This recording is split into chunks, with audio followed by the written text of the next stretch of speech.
नमस्कार दोस्तों, मैं विशेष कुमार स्वागत करता हूं आप लोगों का आज के इस मेरे वीडियो में। आज मैं आप लोगों को क्लास 10वीं वर्ग का गणित का जो चैप्टर 6 त्रिभुज है उसके दो प्रमेय को बताऊंगा, उसे सिद्ध करा के बताऊंगा। पहला प्रमेय जो हमारा है प्रमेय 6.1, इसमें कहा जाता है कि यदि किसी त्रिभुज की एक भुजा के समानांतर अन्य दो भुजाओं को भिन्न भिन्न बिंदुओं पर प्रतिच्छेद करने के लिए एक रेखा खींची जाए तो ये अन्य दो भुजाएं एक ही अनुपात में विभाजित होती है। यह प्रमेय कहा गया। पहले इस प्रमेय के बारे में थोड़ा सा चर्चा करते हैं। ये जो इस प्रमेय 6.1 है, इसे थेल्स का परिमेय भी कहा जाता है, क्योंकि इस प्रमेय को हमारे थेल्स साहब ने दिया था, जो 640 ईसा पूर्व से 546 ईसा पूर्व तक धरती पर रहे। 546 ईसा पूर्व में इनका निधन हो गया था।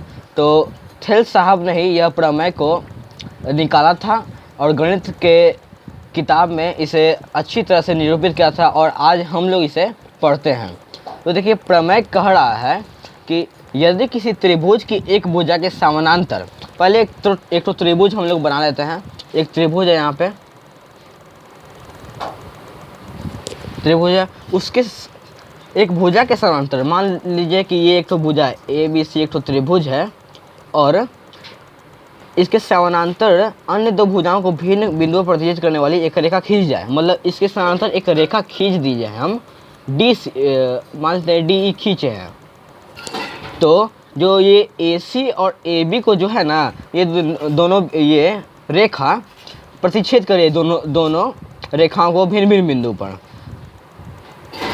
और उसके बाद रेखा खींची जाए तो ये अन्य दो भुजाएं एक ही अनुपात में। तो मतलब जो प्रतिच्छेद हुआ डी ई रेखा से ए सी और ए बी जो रेखा प्रतिच्छेद हुए हैं, उनका जो अनुपात है प्रतिच्छेद होने का वो बराबर है। यानी कि अब मैं इसे सिद्ध कराना चाहता हूँ। मतलब ये बोल रहा है कि ये x बटा वाई और z बटा ए, z बटा पी मान लेते हैं, z बटा पी, जो दोनों बराबर हैं।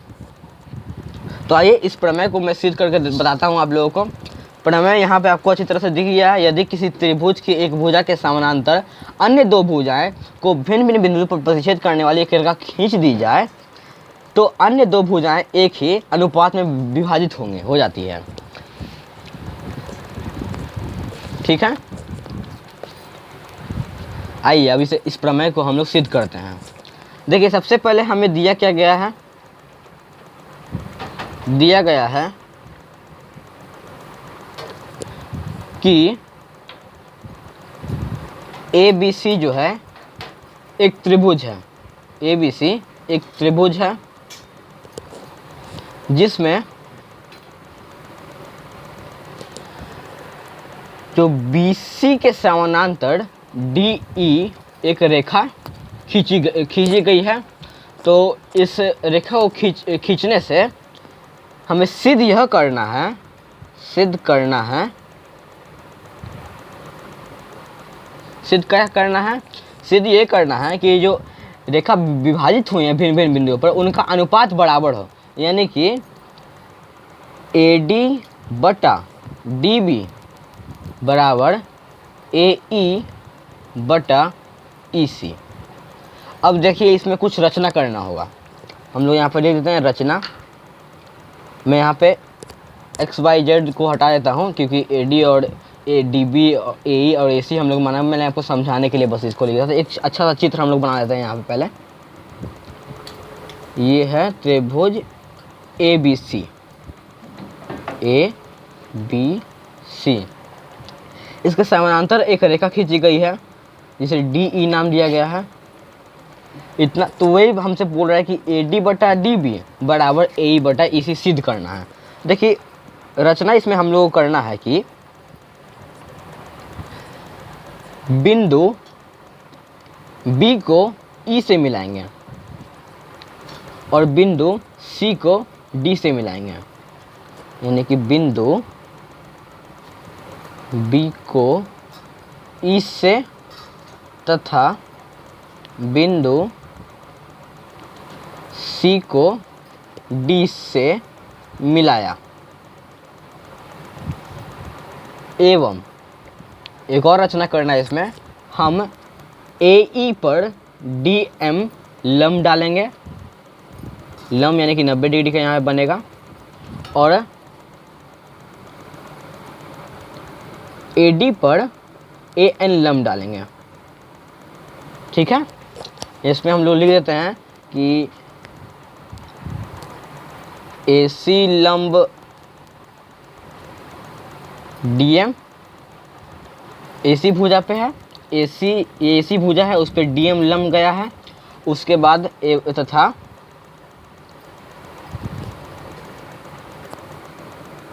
AB लंब EN, है ना, ये हम लोग ने खींचा। अब इसका प्रमाण देखेंगे, इसे सिद्ध करने का जो तरीका है इसका प्रमाण देख लें। देखिए, कोई भी प्रमेय अगर आपको सिद्ध करना है तो उसमें ये 4-5 चीज़ें होनी बहुत ज़रूरी हैं। अगर आपको प्रमेय क्वेश्चन में दिया हुआ है तो आप इन 4 चीज़ों के पॉइंट को लिखेंगे। पहला पॉइंट तो आप देंगे कि दिया गया है, उसके बाद आपको सिद्ध क्या करना है वो आपको लिखना है, उसके बाद आपको रचना करना है, और उसके बाद आपको प्रमाण लिखना है। अगर प्रमेय को क्वेश्चन में बना के दिया गया है और अगर आपसे डायरेक्ट कहा जा गया है कि थेल्स के प्रमेय को लिखे एवं उसे प्रमाणित करें, उसे सिद्ध करें, उसे निर्धारित करें, तो आपको पहले प्रमेय भी लिखना होगा। उसके बाद आपको दिया गया है क्या उसमें, उसके बाद सिद्ध क्या करना है, उसके बाद रचना आपने क्या क्या किया है, और उसके बाद फिर आपको प्रमाण देना है। तो देखिए, प्रमाण में सबसे पहले हम लोग देखेंगे, यहाँ पे 2 त्रिभुज बन रहे हैं ADE और ABC, है ना। तो यहाँ पे लिख देंगे हम लोग त्रिभुज ADE तथा त्रिभुज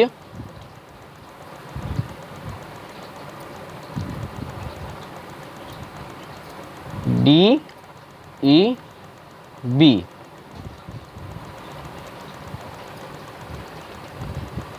देखिए, हम लोगों ने कौन से त्रिभुज लिया है। सबसे पहले देखिए, हमें सिद्ध क्या करना है, उसके बेस पे हमें इन सब चीज़ों को देखना है। देखिए, हमें पहले सिद्ध करना है AD बटा DB, तो AD इसमें है और बटा DB से, यानी कि त्रिभुज ADE अगर हम लोग लेते हैं और फिर त्रिभुज DEB लेते हैं तो हमें लगता है कि ये दोनों शायद सिद्ध होने के, मतलब कि थोड़ा तौर पे हम लोग उस जगह पे पहुँचने के लिए शुरू हो चुके हैं। और हमें ऐसा लग रहा है कि अगर हम ये दोनों त्रिभुज लेते हैं तो हमारा जो पहला जो है वो हमारा आ सकता है। तो उसके बेस पे हम लोग इस चीज़ को करेंगे। और उसके बाद इन दोनों त्रिभुज में हम लोग क्या करना है, त्रिभुज ADE तथा त्रिभुज DEB में हमें इन दोनों का जो एरिया का है उसका अनुपात देखना है, एरिया का अनुपात। तो एरिया ऑफ त्रिभुज ADE बटा एरिया ऑफ त्रिभुज DEB, है ना। अब त्रिभुज का एरिया क्या होता है, 1/2 गुना आधार गुना ऊंचाई, इसका भी 1/2 गुना आधार गुना ऊंचाई। 1/2 से 1/2 कट जाएगा। देखिए, B इंटू H ऊपर आ गया, B इंटू H ऊपर आ गया, ये दोनों का मान अलग अलग है, इसलिए ये दोनों मान नहीं कटा है। देखिए, त्रिभुज ADE में B क्या है, बेस हमारा क्या है, तो त्रिभुज ADE में हमारा जो बेस है AD है, AD है, क्योंकि हमें सिद्ध क्या करना है AD बटा DB, तो इसलिए हम लोग इसको लेंगे AD को। तो AD इंटू हमारा H क्या है, EN है, ENH है। इस त्रिभुज में भी EN है ना, EN है, और इस त्रिभुज के लिए भी यही ऊंचाई है, क्योंकि अगर देखा जाए तो ये भी एक ठो बड़ा त्रिभुज बन जाता है, ये भी एक ठो त्रिभुज बनता है, और ये भी एक ठो, जो तीनों त्रिभुज का जो लंब होगा वो EN होगा, लेकिन इसका आधार अलग होगा। इसका आधार जो होगा वो होगा DB, और इसका ऊंचाई जो होगा EN होगा। EN से EN कट जाएगा, हमारा AD बटा DB बच जाएगा। इसे हम लोग समीकरण 1 बनाएंगे। देखिए, लगता है हमारा पहला वाला आ चुका है। अब हम दूसरे के ऊपर चलेंगे। दूसरे के ऊपर हमें करने के लिए त्रिभुज ADE तथा त्रिभुज DEC लेना होगा, त्रिभुज ADE तथा त्रिभुज DEC लेना होगा। तो लिख देते हैं, अब त्रिभुज ADE तथा त्रिभुज DEC में इसका भी वही चीज़ करना होगा, एरिया निकालना होगा दोनों का, और उसके बाद फिर इन दोनों का अनुपात एरिया ऑफ त्रिभुज ADE बटा एरिया ऑफ त्रिभुज DEC 1/2 into B into H। त्रिभुज का क्षेत्रफल का फॉर्मूला होता है 1/2 से 1/2 कट गया। त्रिभुज ADE में अब बेस क्या हो गया, देखिए त्रिभुज अगर इसमें ये लिए हैं DEC, यानी कि इधर वाला त्रिभुज, यानी कि इधर वाला बेस हम लोग, इधर वाला हम लोग को हाइट लेना होगा और बेस इधर का लेना होगा। तो हमारा जो बेस है वो AE है और जो हाइट जो हमारा है वो DM है, DM। और नीचे वाले त्रिभुज DEC के लिए जो हमारा बेस है वो EC है, और जो हमारा ऊंचाई है वो तो DM ही रहेगा, क्योंकि त्रिभुज, ये दोनों त्रिभुज एक ही हैं, DEC या फिर त्रिभुज CDM या फिर त्रिभुज ADC, ये तीनों के लिए जो लंब होगा वो लंब तो एक ही होगा, DM से DM कट जाएगा तो AE बटा EC हमारे पास आ गया है। अब देखिए दोनों चीज़ तो हमारे पास आ गए हैं, लेकिन इसे हम लोग समीकरण 2 नहीं मानेंगे, क्योंकि अगर देखिए दोनों चीज़ हमारे पास आ गया, लेकिन और देखिए इसमें त्रिभुज ADE का क्षेत्रफल बटा इसमें त्रिभुज DEB का है और इसमें त्रिभुज DEC का है। तो हम लोग को लगता है कि पहले अगर इन दोनों को बराबर कर दें LHS को, तो RHS खुद ब खुद बराबर हो जाएगा, LHS बराबर RHS। तो इन दोनों को पहले हम लोग बराबर करके देखते हैं कैसे बराबर होगा। तो देखिए सबसे हम यहाँ पे गौर कीजिए, त्रिभुज DEB जो है, त्रिभुज DEB का आधार जो एक तो आधार है D है, आधार का मतलब कोई एक तो भुजा जो दोनों में कॉमन है, और त्रिभुज DEC में भी एक तो DE भुजा आती है, और दोनों का मान जो बराबर, यानी कि, और इसको हम लोग अगर आधार मान लें तो आधार भी इसे मान सकते हैं हम लोग। तो चूंकि लिखेंगे, चूंकि त्रिभुज DEB तथा त्रिभुज DEC का आधार एक ही है या समान है, एक ही है, इसलिए अगर किसी दो त्रिभुज के आधार अगर बराबर हो तो प्रमेय के हिसाब से, अपने 9th क्लास में पढ़ा होगा, एक प्रमेय है, उसके हिसाब से अगर दो त्रिभुज के एक ही आधार है तो उन दोनों त्रिभुज का जो क्षेत्रफल होता है वो भी बराबर होता है। इसलिए एरिया ऑफ त्रिभुज DEB बराबर एरिया ऑफ त्रिभुज DEC। अब देखिए समीकरण 1 में देख लीजिए, DEB की जगह हम लोग DEC लिख सकते हैं क्योंकि ये दोनों बराबर हैं। तो समीकरण 1 में हम लोग एरिया ऑफ ADE और DEB की जगह पे DEC लिख सकते हैं, त्रिभुज DEC है ना। अब देखिए इसको हम लोग आ जाएगा हमारा AD बटा DB, इसको समीकरण 2 मान लेते हैं।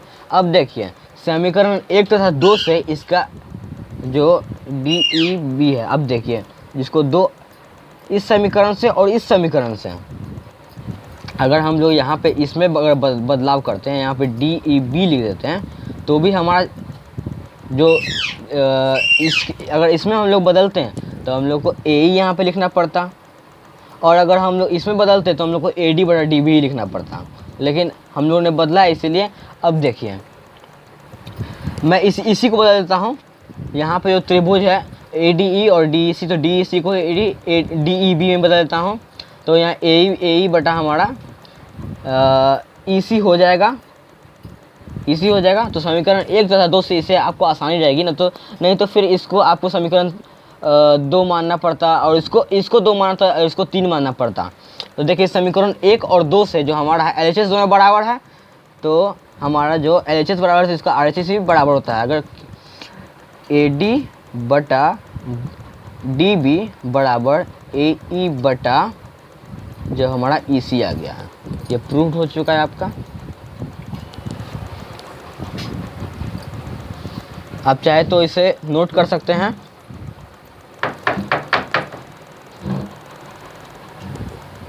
अब मैं आप लोगों को थेल्स के प्रमेय का विलोम बताने जा रहा हूँ, जो प्रमेय संख्या 6.2 है।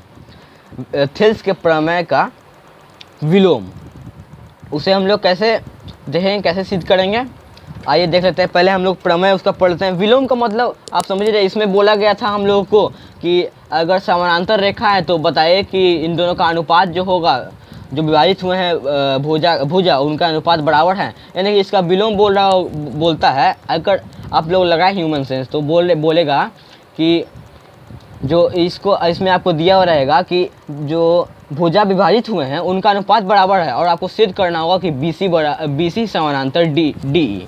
वही चीज़ें देखिए प्रमेय आप लोग यहाँ से देख सकते हैं। देखिए प्रमेय संख्या 6.2, इसे थेल्स के प्रमेय का विलोम कहा जाता है। इसमें बोला गया है यदि एक रेखा किसी त्रिभुज की दो भुजाओं को एक ही अनुपात में विभाजित करें तो वह तीसरी भुजा के समानांतर होती है। देखिए क्या सवाल यह बोल रहा है कि अगर कोई त्रिभुज है और उसका जो एक तो रेखा है जो बीच से काटा हुआ है, तो ये दोनों अगर बड़ा x/y और z/a अगर a बराबर हो, तो ये सिद्ध करना है कि जो ये भुजा है तीसरी भुजा और ये भुजा आपस में समानांतर होगी, यानी कि उसका विलोम वो है। अब देखिए मैं आप लोगों को ये भी सिद्ध करने जा रहा हूँ।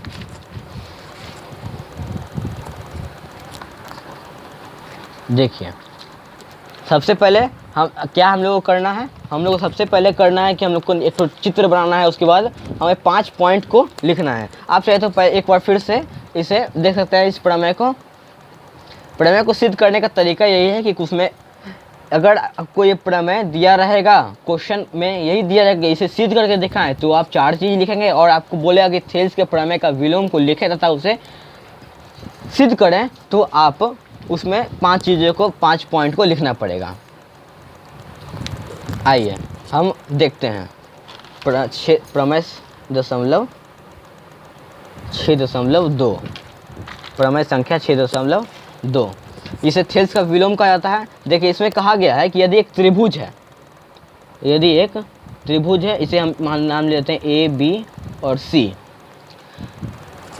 और यहाँ पे बीच में कोई एक रेखा है जो इन दोनों रेखा को विभाजित कर रही है, समान अनुपात में विभाजित कर रही है। तो हमें बताना है कि जो BC है इसका हम नाम देते हैं D और E नाम देते हैं, तो BC समानांतर DE हम लोग को सिद्ध करना है। तो आइए पहले हम लोग को दिया गया है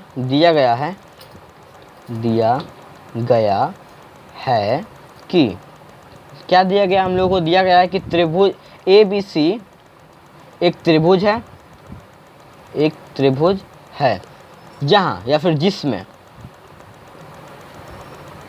ये भी कहा गया है कि AD बटा DB बराबर AE बटा EC। देखिए पहला चीज़ हमें बराबर दे दिया, इसे ही हम लोग समीकरण 1 मान लेते हैं, ये जो हम लोग दिया गया है हम लोगों को। अब हम लोग को इसमें सिद्ध क्या करना है, सिद्ध करना है कि जो BC समानांतर है DE के, ये हम लोग को सिद्ध करना है। अब हम लोगों को इसमें रचना करना होगा, और सबसे पहले रचना में हम लोगों को क्या करना होगा, देखिए रचना में जो हम लोगों को यहाँ से BC के समानांतर कोई DF रेखा खींचना होगा, BC के समानांतर कोई DF एक रेखा खींचना होगा। हाँ अब देखिए, क्योंकि हम लोगों को क्वेश्चन में तो नहीं दिया है कि DE समानांतर BC है, हम लोगों को तो ये सिद्ध करना है, तो उसके समानांतर हम लोग DF एक रेखा खींच लेंगे। अब देखिए रेखा खींचा, BC समानांतर DF खींचा, कोई रेखा DF खींचे हम लोग, ठीक है। अब हम लोग को प्रमाण देखना है। प्रमाण में हम लोग क्या करेंगे, देखिए त्रिभुज ABC में, हमारा त्रिभुज जो बड़ा त्रिभुज है ABC, उसमें हम लोग देखेंगे। अब पहले त्रिभुज ABC में हम देखेंगे कि जो हमारा BC जो है समानांतर है DF के, हमारे रचना से हम, क्योंकि ये रचना किए हैं, रचना से ये चीज़ हम लोग कह सकते हैं, कि त्रिभुज ABC में BC और DF समानांतर हैं।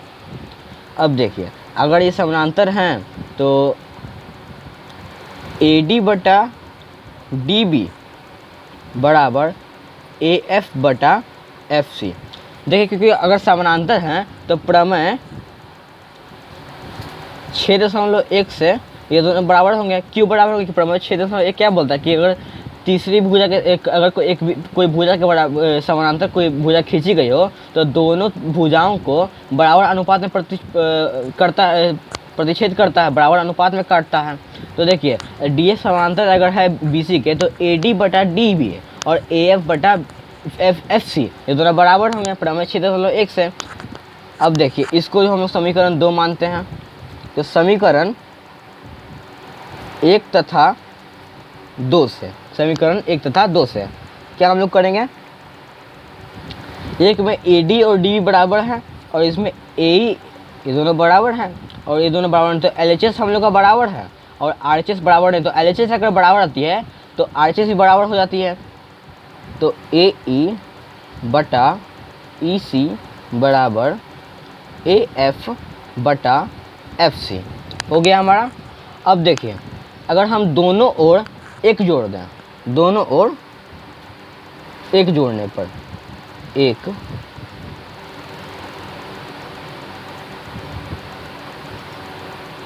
जोड़ने पर, दोनों ओर 1 जोड़ने पर क्या होगा? AE बटा EC plus 1/1 is equal to AF बटा FC प्लस 1/1। ठीक है, अब इसका LCM लेंगे तो EC का EC आ जाएगा, तो AE प्लस EC बराबर FC, इसका LCM आ जाएगा AF प्लस FC। अब देखिए, AE और EC को जोड़ेंगे, AE और EC को जोड़ेंगे तो AC आ जाएगा और EC का EC रहेगा बराबर AF और FC को जोड़ेंगे, AF और FC को जोड़ेंगे तो AC बटा FC आ जाएगा। ठीक है, AC से AC कट जाएगा। अब देखिए, तो हमारा आ गया क्या? FC बराबर EC या फिर EC बराबर FC, दोनों में से कोई एक चीज़ लिख सकते हैं हम लोग। अब हम मान लेते हैं बिंदु F जो है E पर स्थित है, बिंदु F जो है F और E एक बिंदु पर स्थित है, एक बिंदु पर स्थित है, एक बिंदु पर स्थित है। देखिए, अगर एक बिंदु पर स्थित है ये, तो यहाँ से DE बराबर DF आ जाएगा, DE बराबर DF हो जाएगा क्योंकि ये दोनों एक ही बिंदु पर हैं स्थित, तो DE और DF बराबर हो जाएगा। तो अब देखिए, अगर DF, क्योंकि हम लोग रचना किया था कि BC समानांतर DF के है, रचना से तो DF और DE तो बराबर है ना, यहाँ पे हम लोगों ने किया है क्योंकि F और E बिंदु एक ही बिंदु पर स्थित हैं, तो DF और DE बराबर है। तो यहाँ पे हम लोग लिख सकते हैं कि BC समानांतर DE। देखिए, तो हमें सिद्ध क्या करना था? हमें सिद्ध तो यही करना था कि BC समानांतर DE। तो ये आपका प्रमेय, दूसरा प्रमेय भी सिद्ध हो चुका है। धन्यवाद। आप इसे चाहे तो नोट कर सकते हैं।